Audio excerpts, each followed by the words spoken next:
What's the meaning of beading?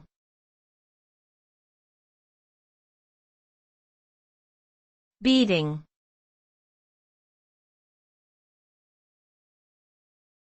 Beading.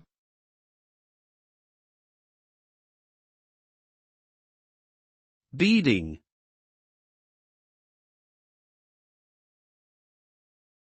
Beading.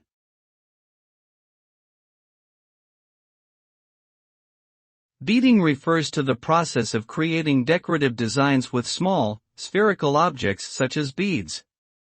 These designs may be applied to a range of surfaces, such as fabrics, ornaments, and jewelry, and can involve intricate and detailed patterns or more simplistic designs.